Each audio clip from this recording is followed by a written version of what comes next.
Les étoiles voyageaient doucement dans le ciel. Ton amour au goût sauvage entre tous. Yves Delbras, bonjour. Bonjour. Vous êtes ancien footballeur, ancien international gabonais. Pouvez-vous nous brosser, pour les plus jeunes, les moins de 30 ans, votre parcours dans le football? C'est gentil déjà d'avoir pensé à moi parce que nous sommes nombreux.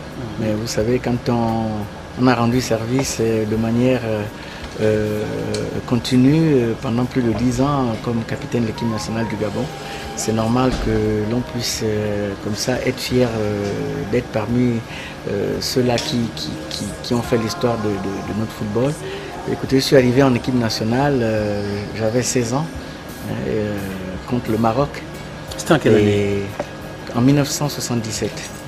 Mais je suis arrivé avant parce qu'en 1976, parce que pendant les premiers Jeux d'Afrique centrale, on avait été retenu dans la liste. Malheureusement, ne faisant pas partie des 23, donc des retenues définitives, j'étais là dans les tribunes. Mais c'était déjà une bonne expérience parce que je n'avais que 16 ans. Et ma foi, donc ce n'était que partie remise parce qu'en février, contre le Maroc, je rentrais en équipe nationale. Cette équipe nationale qui s'appelait la Zingo nationale, qui était entraînée par M. Georges Cosma. Et jusqu'à Alain Suarez d'Acosta, j'ai connu tous les sélectionneurs, tous les entraîneurs.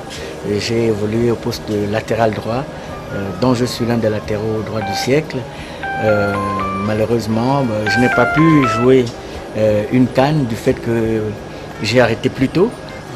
Déjà par ma carrière professionnelle parce que je suis officier supérieur des forces armées et appelé à plusieurs stages à l'extérieur du Gabon, donc je n'ai pas pu prendre. Vous avez arrêté trop tôt, là, à quel âge? J'ai arrêté à 32 ans. C'était jeune ça? Oui, tout à fait. Et parce qu'il fallait absolument que je puisse suivre mes stages de perfectionnement au niveau de l'école. On peut le comprendre et c'est tout à votre honneur et ils sont très peu nombreux, les footballeurs qui ont un niveau intellectuel élevé. Et vous êtes le contraire du prototype du footballeur. Tout à fait, non, c'était une priorité pour mes parents. J'aurais fait une carrière professionnelle parce que à l'époque de l'AS Saint-Étienne, nous jouions contre l'AS Saint-Étienne et surtout les Africains de France. Et j'avais été retenu pour intégrer l'AS Cannes avec Paul Bauken, qui lui jouait également au Gabon. C'était notre frère camerounais, mais qui jouait dans le club. Qui a joué le mondial 82 d'ailleurs. Qui a joué le mondial 82. Donc, comprenez que j'aurais été professionnel, mais je suis allé d'ailleurs jusqu'à l'AS Cannes.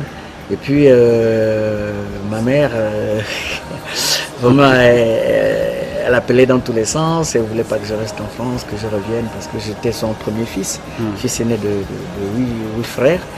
Et donc j'ai dû revenir à Libreville pour suivre mes études au lycée national Léon Mba. Aujourd'hui, la CAN se déroule au Gabon. N'y a-t-il pas chez Yves Delbras, ce grand capitaine de la Zingo nationale, remplacé par les Panthères, n'y a-t-il pas un petit regret de n'avoir pas joué cette CAN sur ces terres?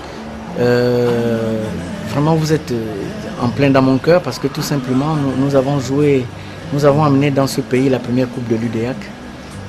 Nous gagnions la finale. Face au Cameroun? Non, ça c'était la deuxième. Ah, c'était la deuxième? Oui, la première on a gagné que face au Congo. D'accord.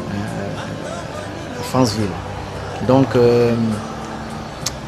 on aurait vraiment voulu jouer cette CAN chez nous.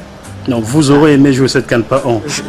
Avec les autres, parce que une équipe de football c'est 11 garçons, 11 vaillants garçons, pour ne pas dire même 22 vaillants garçons qui font un collectif.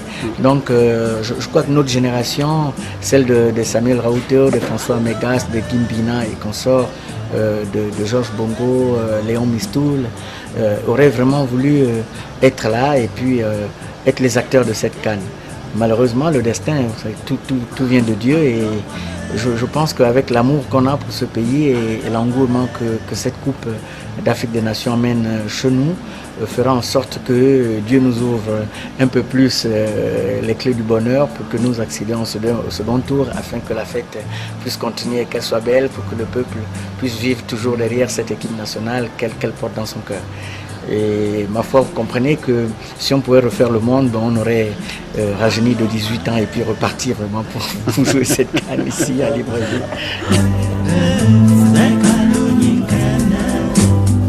Pour ce Gabon, pour cette nation, pour ce pays, pour son peuple. Allez les Panthères! Allez, allez, à la victoire!